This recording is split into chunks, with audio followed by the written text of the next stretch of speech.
Assalamualaikum warahmatullahi wabarakatuh. Alhamdulillah bisa bertemu lagi secara virtual.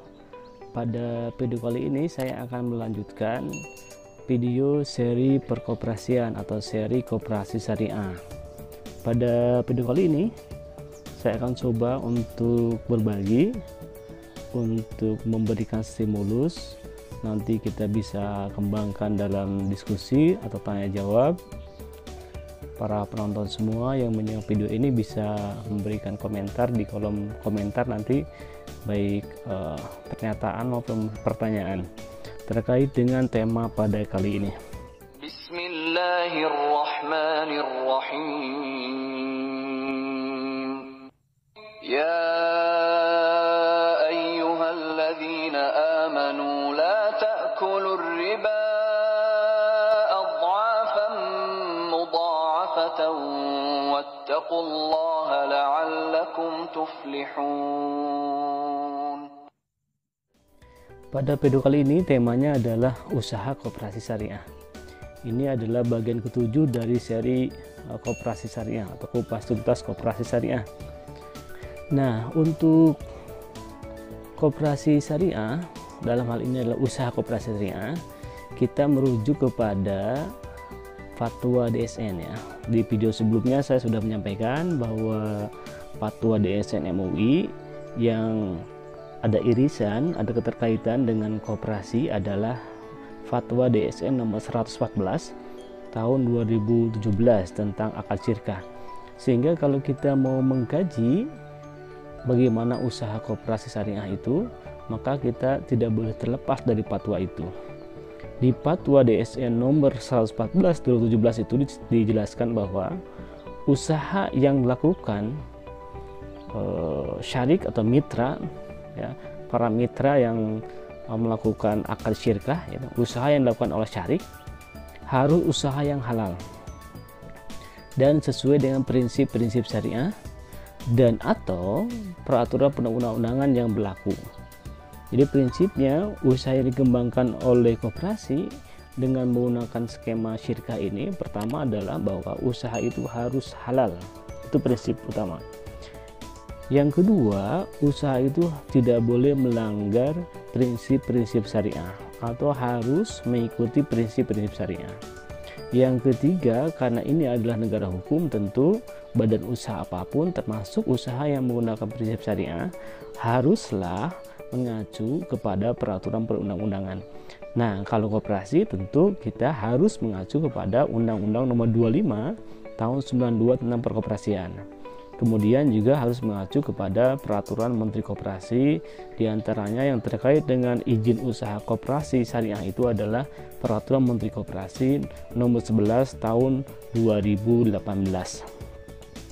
Nah, dalam peraturan Menteri nomor 11 2018 disebutkan bahwa KSPPS atau USPPS ya, karena dari semua jenis koperasi yang sudah ada payung hukumnya, yang sudah ada regulasinya dari pemerintah, itu adalah jenis koperasi simpan pinjam dan pembiayaan syariah atau KSPPS atau USPPS. Nah, KSPPS atau USPS itu bergerak dalam bidang usaha simpan, pinjam, pembiayaan sesuai prinsip syariah. Ya. Prinsip syariah di situ adalah prinsip hukum Islam dalam kegiatan usaha koperasi berdasarkan fatwa DSN Majelis Ulama Indonesia. Nah, secara umum usaha koperasi itu atau sektor usaha koperasi itu bisa dikelompokkan menjadi dua ya. Pertama adalah sektor keuangan. Yang kedua adalah sektor non keuangan. Nah, untuk sektor keuangan, koperasi syariah itu bidang usahanya, wilayah usahanya bisa dikelompokkan lagi menjadi dua lagi. Yang pertama ada disebut dengan unit Baitul Mal. Yang kedua ada disebut dengan unit Baitul Tamwil. Unit Mal, unit Tamwil. Itu yang sifatnya sektor keuangan. Untuk unit Mal, usaha koperasi dapat mengelola apa yang disebut dengan zakat, infak, sodako, wakaf. Bahkan ada lagi satu lagi namanya DSKR, dana sosial keagamaan yang lainnya. Nah, ini sebagaimana dibunyikan dalam Peraturan Menteri Koperasi Nomor 11 2018 bahwa yang dimaksud dengan koperasi syariah, koperasi simpan pinjam dan biaya syariah itu adalah koperasi yang diantara kegiatannya itu adalah mengelola zakat, infak, sedekah, wakaf, ya itu disebutkan di situ. Itu bagian dari unit malnya. Yang kedua ada yang disebut dengan unit tamwilnya. Nah, untuk unit tamwilnya ini, koperasi syariah usahanya dapat mengelola satu simpanan, yang kedua pinjaman, yang ketiga adalah pembiayaan. Ya, saya ulangi, satu simpanan, dua pinjaman, yang ketiga adalah pembiayaan. Tiga hal itu bisa dikelola oleh unit tamwil yang ada di koperasi syariah, bagian dari sektor keuangan yang dikelola oleh koperasi syariah. Nah, itu satu ya, sektor keuangan. Yang kedua ada disebut dengan sektor non keuangan atau kita sebut dengan sektor real. Nah, inilah yang bedakan antara koperasi syariah dengan koperasi yang lainnya.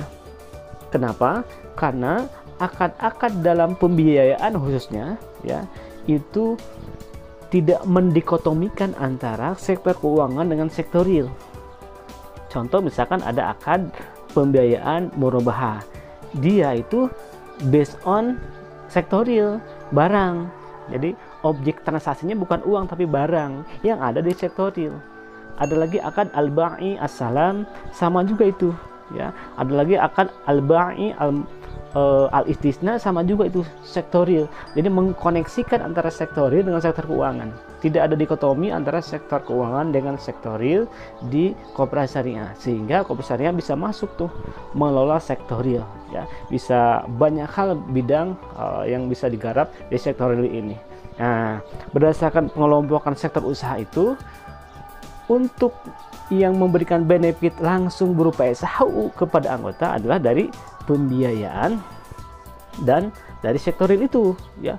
Kalau dari pinjaman dan dari baitul malnya tentu tidak ada SHU bagi anggota, tapi berupa benefit manfaat tidak langsung non materi kepada anggota. Nah, khusus untuk yang baitul mal, nah itu tentu usaha koperasinya harus dikoneksikan, harus berkolaborasi dengan pihak lain ya, karena ada perundang-undang lain yang mengatur masalah baitul mal ini. Contohnya adalah zakat, infak, sedekah, wakaf, itu ada Undang-Undang Nomor 21 2011 yang pengelolaannya itu dikoordinir oleh Bajnas. Di situ ada Bajnas, di bawah Bajnas ada UPJ, atau di situ juga ada yang disebut dengan Lajnas. Nah, dalam hal mengelola zakat, infak, sedekah. Adapun wakaf, di situ ada BWI, Badan Wakaf Indonesia, yang undang-undangnya nomor 41 2004. Nah, itulah sektor usaha koperasi syariah. Jadi ada dua secara umum, yaitu sektor keuangan dan sektor non keuangan. Nah, saya perdalam untuk baitul tamwilnya nih. Jadi sebagaimana tadi disampaikan, untuk baitul tamwil ini koperasi syariah aktivitas usahanya dia bisa menghimpun simpanan, dia bisa melakukan kegiatan pembiayaan dan pinjaman. Untuk simpanan, kita dalam koperasi syariah bisa menggunakan akad 2 bisa juga menggunakan akad mudharabah. Ya, nanti soal penjelasan akad nanti bisa disimak di video yang lain. Kemudian untuk pembiayaan ya, koperasi syariah itu bisa menggunakan skema akad jual beli ya. Di situ ada akad murabahah, salam, istisna ya, al-ba'i al-murabahah, al-ba'i as-salam, dan al-ba'i al-istisna. Kemudian bisa juga skemanya adalah sewa ya. Tadi adalah skemanya ada jual beli, yang kedua skemanya adalah sewa, ada ijaro, ada juga ijaro muntahiyah bitamlik IMBT. Kemudian koperasi syariah juga bisa mengembangkan pembiayaan dengan skema penyertaan atau bagi hasil ya. Akadnya kita kenal murabahah musyarakah. Ya. Bisa juga menggunakan akad yang lain, yaitu misalkan rahan ya, atau juga akad-akad yang sifatnya multi jasa. Dalam fatwa DSN itu multi jasa menggunakan akad ijarah dan kapalah. Nah, itu untuk baitul tamwilnya. Kemudian untuk baitul malnya tadi ya, untuk baitul malnya itu ada menggunakan aktivitas atau melakukan aktivitas pengolahan zakat, infak, sedekah dan wakaf. Kemudian selain baitul mal dan batamil, untuk aktivitas lainnya bisa menghimpun simpanan. Ya, simpanan dari anggota tentunya. Nah, simpanan dari anggota itu bisa berupa tabungan atau bisa simpanan berjangka. Nah, untuk tabungan bisa menggunakan akad wadiah ya. Wadiah itu ada sifatnya wadiah amanah ya. Kemudian ada juga yadomanah.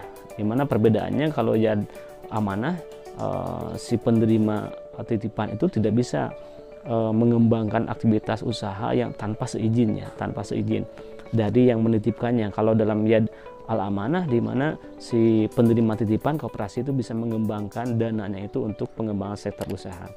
Nah, itu untuk simpanan akadnya bisa wadiah yang pertama, yang kedua bisa untuk tabungannya akadnya wadiah, yang kedua bisa juga untuk simpanan berjangka ya. Simpanan berjangka bisa digunakan akad mudharabah ya di koperasi itu.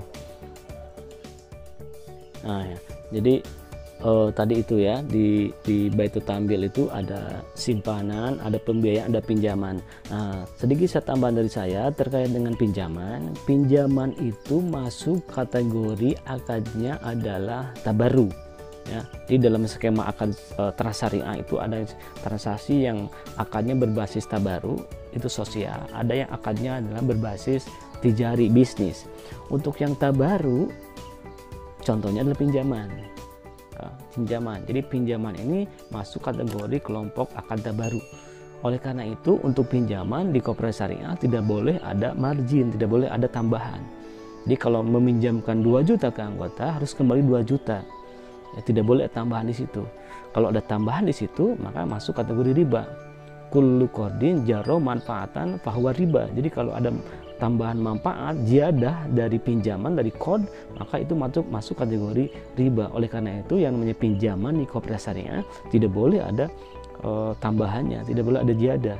Dari mana koperasi untungnya? Dari akad yang lain, dari pembiayaan, bukan dari pinjaman, tapi dari pembiayaan. Di mana pembiayaan akadnya bisa berbasis kepada jual beli, tadi saya sampaikan, bisa berbasis kepada sewa, jasa, ya, bisa juga berbasis kepada bagi hasil. Nah, dari situlah nanti bisa dikembangkan keuntungan untuk koperasi. Pinjaman tidak boleh ada tambahan, sehingga untuk pinjaman tidak ada SHU nanti untuk koperasi dan tidak ada SHU untuk anggota. Anggota dapat SHU-nya itu adalah dari skema akad pembiayaan. Nah, itu kurang lebih gambaran dari usaha yang bisa dikembangkan oleh koperasi syariah. Ya, selain yang tadi di awal saya sebutkan, juga koperasi bisa mengembangkan usaha sektoril ya, bisa pertokoan, bisa properti, ya, bisa usaha-usaha di sektor pertanian, perdagangan, industri, itu bisa digarap oleh koperasi sehingga koperasi bisa mengembangkan usahanya di sektor real dan bisa memberikan benefit banyak kepada anggota. Satu hal yang utama bahwa ketika mengembangkan sektor real, maka sektor real itu haruslah berhubungan dengan kepentingan dan kebutuhan ekonomi anggota ya. Karena di koperasi syariah prinsipnya adalah anggota itu jual identity kan, anggota sebagai owner, pemilik, anggota sebagai user. Sehingga kalau mau mengembang sektor real, maka hendaknya sektor real itu berhubungan dengan kepentingan dan kebutuhan ekonomi anggota. Ini sebagai prinsip dari koperasi. Karena koperasi syariah itu dia harus mengacu kepada prinsip-prinsip koperasi, dia juga harus mengacu kepada prinsip syariah. Jadi kolaborasi antara dua hal itu. Nah, itu saja sebagai pengantar, sebagai stimulus untuk bisa dikaji lebih jauh, bisa dikembangkan literatur yang lain terkait dengan usaha yang bisa dikembangkan oleh koperasi syariah. Demikian dari saya, mudah-mudahan bermanfaat. Assalamualaikum warahmatullahi wabarakatuh.